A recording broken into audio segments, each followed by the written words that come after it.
This here is a remarkable, Welcome to the Wedding of Distinction podcast, a program for the unique bride and groom. The Wedding of Distinction is a concept where brides and grooms want something better. Not just your average wedding. We have the tools to make that happen. Now, here's your host, Mike Fernino. Yes, indeed, I am Mike, and I welcome you to the Wedding of Distinction podcast. Today, on the program, I interview with the owner and operator of New Jersey's Elite Entertainment. Michael Walter is very well known for running one of Jersey's top-rated DJ entertainment companies. Mike is a highly respected author within the DJ community and manages thousands of events, including a staff of 18 DJs, photographers, and videographers. Mike and I chat a little bit about health, what couples should be doing about their wedding plans with the coronavirus epidemic causing chaos with their plans, and what brides and grooms can do to prepare when we all get back to celebrating. So here's my interview with New Jersey's Mike Walter from Elite Entertainment on the Wedding of Distinction podcast. This guy runs one heck of a business out in Jersey, and I have the pleasure to interview with the owner of Elite Entertainment, Mike Walter. And Mike, how you doing today? I'm well, Mike. How are you doing? Actually feeling very, very good these days. Good. That's good to hear. Staying healthy, right? That's the main thing. Health is everything, especially these days. I know it's very important to you. Health is paramount to you. And you're in great shape. You've even run the New York City Marathon. Talk a little bit about that. Listen, I think most people who are not in shape, one of the biggest things they say is, I don't have the time. I don't have the time to work out. I don't have the time to focus. And if you have been furloughed, if you are working from home or what have you, you now have the time. So that excuse is now off the table. I'm working out more than ever probably because I do have the extra time. And also it's a little bit out of fear because everything I've read about this pandemic is the healthier you are, if you get it, the better of a chance you have of it not, really doing damage or worse. So when this thing first started, I said, I'm in good shape, but I want to be in better shape because God forbid I get exposed to this thing. I want to have the best possible chance of getting through it. And so I would use that as motivations, but most couples I work with don't need that motivation. They want to look their best on their wedding day. And most brides and grooms I work with are so focused on so many different things, but one of them being fitness. So, hopefully you're not shirking that during this. Your company has a phenomenal reputation for excellence. You have 18 DJs. True. So that has to give you tremendous capacity. How many weddings a year do you host at Elite Entertainment? We DJ about 800 weddings a year. We also have a photography and a photo division. They're a little bit smaller. Photography, I think, does about 120 weddings a year. Video does about 100. So all totaled, we do over 1,000 weddings a year, but the DJ division, 800. I am so incredibly jealous. So tell me, what are you experiencing with clients as COVID-19 disrupts life? What are you doing to accommodate your clients who might want to postpone or make a change to their wedding plan? Well, first and foremost, I'm finding that the vast majority of brides and grooms are incredibly understanding about this. I got married 7 years ago, March 30th. So I can't imagine how my wife and I would have handled a pandemic striking 2 weeks before our wedding. But I've been incredibly impressed by how many brides I've spoken to, how many grooms I've spoken to that are just like, listen, this sucks, but we're dealing with it. And here's the dates we're looking to move to. And, my heart breaks for these people.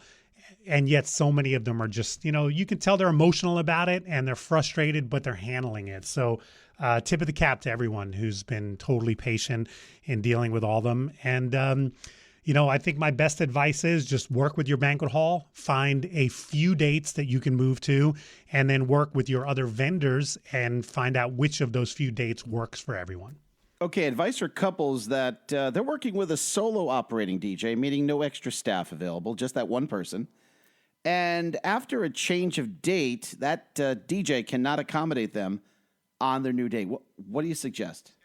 Well, that's why I think it's good when the first step should be talk to your banquet hall and don't get locked in on one date, but ask them for a few dates you can move to, and then reach out to those vendors, your entertainer, your photographer, your whomever, and say, here are the dates and try to line it up. Now, is there a chance that there's going to be no date where everybody can accommodate? Yeah, I guess there will be, but hopefully if you approach your other vendors with 2 or 3 or 4 possible dates, you'll be able to find one that everyone can accommodate. Because let's face it, at some point you built this dream team, right? You as a couple chose the banquet hall, you chose your entertainment, you chose your photographer, whoever else, and that was your dream team. That was the team that you wanted to help you celebrate this wonderful day. So I think you owe it to your original vision to do your best to keep that team together. If rescheduling becomes difficult to get a Saturday, how about an alternative date? Sundays, how about a Thursday? Listen, we've done, the last few years, we've done more and more Thursday night weddings than ever.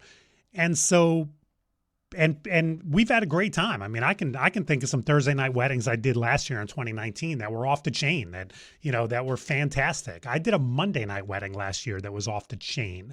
Now, some of that is Monday night in the summertime, and I'm a Jersey Shore guy, so most people want to do 3 or 4 day weekends in the summer anyway, and I think that's the bride's mentality. But yeah, I mean, I've got a bunch of Thursday night weddings now in September and October, and I don't think there's going to be anything lost in the translation there, mainly because I honestly believe when we are done with this, when we are finally able to get out and resume our lives, people are going to be so fired up and enthusiastic about returning to normal.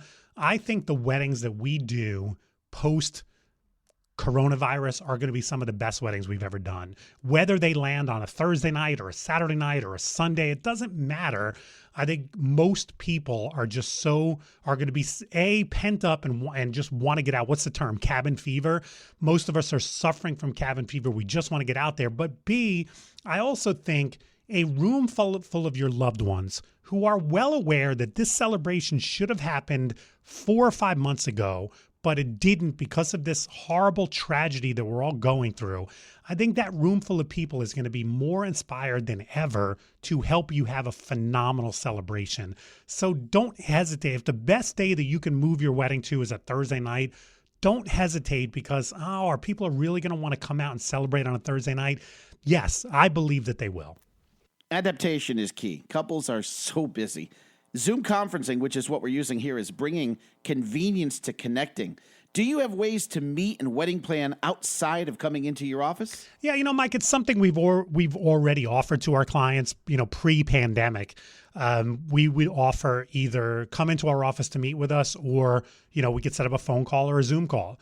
And it's something we did on a smaller basis. Now it's all we're doing. Obviously, we're not meeting with anybody face to face. So any new sales that we're getting or, any conversations we have to have with couples happens either via Zoom or via phone call. But yes, I think one of the changes that will happen after this, more and more people are using this technology to connect with people. And I think after this is over and we can return to normal, I think we'll do it more often. I mean, listen, I've been Zooming with my parents who live in Queens, about an hour away from me. I've been Zooming during this a few times just to check in and say hello. We had a family cocktail Zoom party the other night.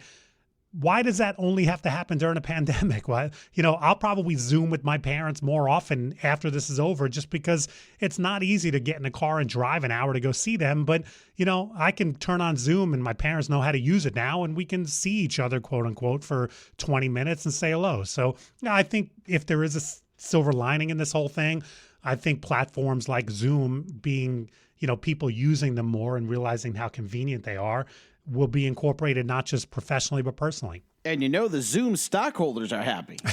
I would think so, yeah. Another alternative wedding planning option right now for the quarantine lifestyle is the online bridal show. You're participating in one, I believe, right? Yeah, I thought it was a great idea. One of the production companies that we work with, American Bride, they probably a week into the pandemic, we got an email from them and they said they were doing a month-long online bridal show. So for the month of April, and it was very reasonably priced. So we said, sure, we actually are participating with our DJ company and also our photo company. And, the brides just go on this platform and they click what services they need and they can find a link to our websites and demo videos and things like that. And then we also get their information so we can follow up and get some pricing into their hands and things like that. So, I thought it was an ingenious idea from Lisa and the people at American Bride, and we were happy to participate in it. If couples have a fall wedding planned, should they hold firm or should they consider making changes right now? Yeah, I would say we're recording this on April 15th. Right now, May is has pretty much completely rescheduled. A lot of my June brides have moved. Some of my June couples haven't. They're waiting and see. July and August, they're taking a wait and see. Some of them have asked us about postponing. What's the policy? Blah, blah, blah.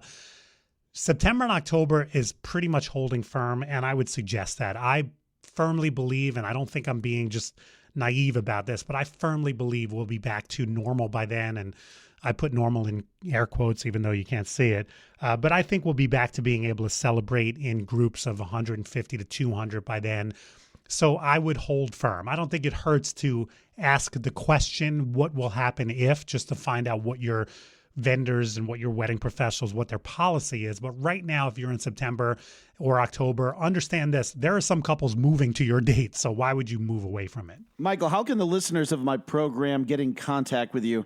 What's the website and all that good stuff? Well, our website is eliteentertainment.com. That's always the best way. You can also seek us out on social media, Elite Entertainment NJ on Instagram and also on Facebook. Mike, thank you for the time today. I really appreciate it. Stay safe and stay healthy. Wait a minute, you're already healthy. Thank you so much for listening to the podcast. I'm Mike Fernino. Please social distance so we could all be social once again. Take care, everybody. This here is a remarkable, so The Wedding of Distinction podcast is a production of Music and Motion Entertainment. All rights reserved. Any unauthorized publication of this program is strictly prohibited. For the Wedding of Distinction podcast, I'm Mike Vincent. Happy wedding planning, everybody. Come on.